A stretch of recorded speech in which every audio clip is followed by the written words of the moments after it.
talk about privilege in an honest way, because we learned a lot about privilege in school this year in a class that we have called Race, Class, and Gender, which I think every school should have.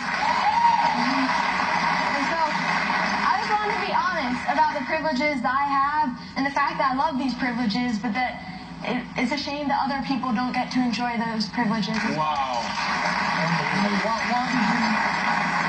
Why did you think it was so important to talk about white privilege? Why did you think that? It's because white privilege, that's the elephant in the room, and it has been for a while. Everybody knows it's real. They just don't want to talk about it because lots of people are scared of change. They're scared of losing the privileges. Say that, man. Scared of change. What else were you saying? They're scared of losing the privileges that they have, but I wanted to write this poem because nobody's asking them to lose those privileges. It's not like the privilege is a check every month and we don't have enough money to give it to everybody. The privileges that I have because of my skin color and my gender, it relates to not having to go through injustices in my everyday life. And everybody should feel safe when they're pulled over by a police officer. Right. Everybody should be able to eat at a fancy restaurant without the wait staff expecting them to steal the silverware.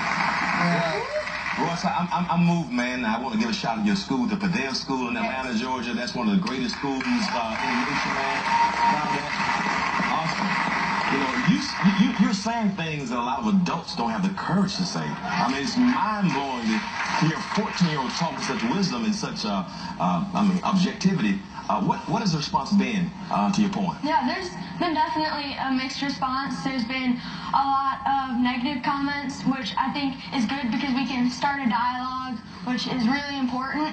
And there's also been a lot of positive comments. And there's one that I really thought summed it all up. Somebody on YouTube, they said that white privilege, the definition of white privilege is that life can be hard if you're white, but life is seldom hard because you're white.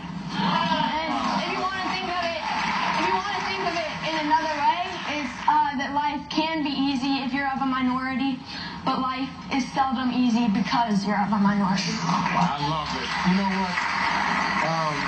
I need to meet your parents after this show and hug them and tell them thank you for raising such a balanced, wise young man. Have you written a lot of poetry before this? No, this was one of my first slam poems. My school, we have a slam poem competition every year in the junior high, and I was just writing it for that, but I just had so much fun writing it because I was able to get my opinions out with my words, and I think that that's really important. Instead of doing it in a violent way, we need to change the world with our words. I don't know, Royce, if you heard this or not, but there's an opening for a new president of the United States.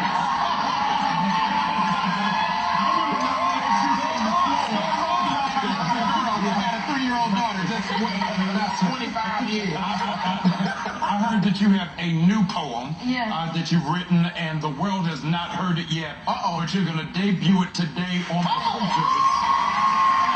What is it called? This new poem is called All Lives Matter But. All Lives Matter But. Yes. I need to hear it. Will you share it with us? Yes, I will. Come on, give it up!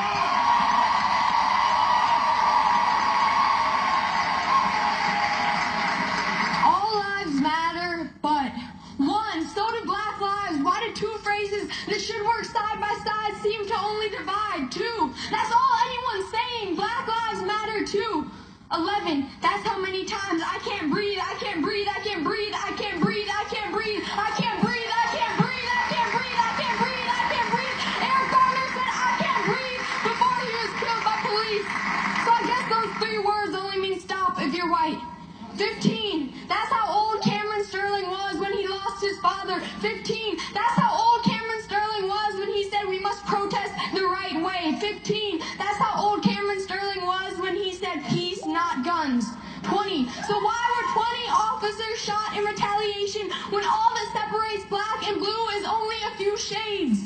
52, it's been 52 years since the Civil Rights Act passed and everyone supposedly became equal. Well, guess what? We're in 2016 and films about equality are still part of the fantasy genre.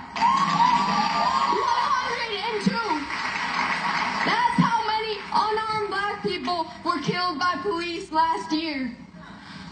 One is one more than that number should have been. Oh my God. Thank you, Royce. An incredible voice. An incredible voice, an incredible future. I'm appreciative for him sharing it with us. Would you please help me celebrate this incredible man? Royce, we're grateful that you shared this with us.